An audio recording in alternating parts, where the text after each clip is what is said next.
Vincent Martin, bonsoir. Bonsoir. Vous êtes le président de la Chambre syndicale des buralistes en Sarthe. Comment s'est-elle exprimée cette colère dans le département aujourd'hui ? Alors au niveau du département, on est parti sur deux phases. Donc on a été à la rencontre de la population dimanche sur le marché des Jacobins en distribuant des tracts pour leur expliquer la directive tabac française. Et aujourd'hui, nous avons fait un débit neutre. Donc on a simulé un futur débit de tabac avec le paquet neutre qui devrait être voté et une rencontre avec notre monde politique. Vous êtes contre une mesure qui est la mesure phare, c'est ce paquet neutre, un paquet complètement anonyme, sans marque, histoire de ne pas inciter, qu'il n'y ait plus de marketing autour de la cigarette. Pourquoi êtes-vous contre ce paquet neutre ? Alors nous sommes contre sur ce paquet neutre puisqu'il y a une directive européenne qui a été votée à Bruxelles et par l'Europe pour une mise en place sur tous les pays européens.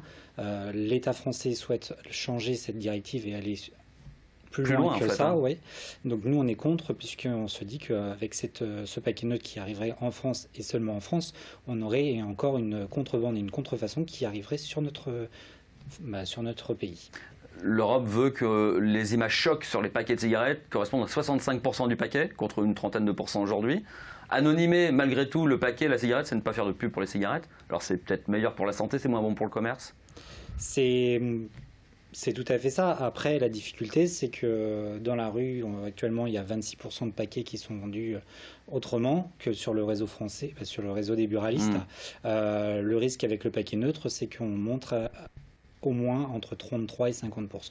Sur un département comme la Sarthe ou alors sur des régions plus frontalières, autour des Pyrénées ou dans le nord de la France? Je pense que la situation est différente. Alors, la situation sera différente puisqu'elle sera vraiment plus forte sur les pays, sur les département frontalier. Il faut savoir qu'il y a une étude ramasse-paquet qui a été faite un peu sur notre département voisin et limitrophe, notamment Laval, où Laval sort à 28% actuellement de paquets qui est vendu, qui a été ramassé en contrebande. Donc on estime que le Mans risque d'être à peu près identique. L'argument, c'est l'argument économique. Comment se portent les buralistes en Sarthe?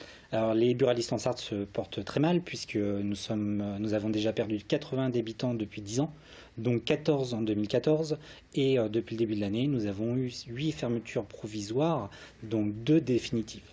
Merci Vincent Martin d'être passé sur ce plateau. On rappelle donc que ce projet de loi passera au Sénat donc à partir de lundi prochain. Merci à vous. Merci.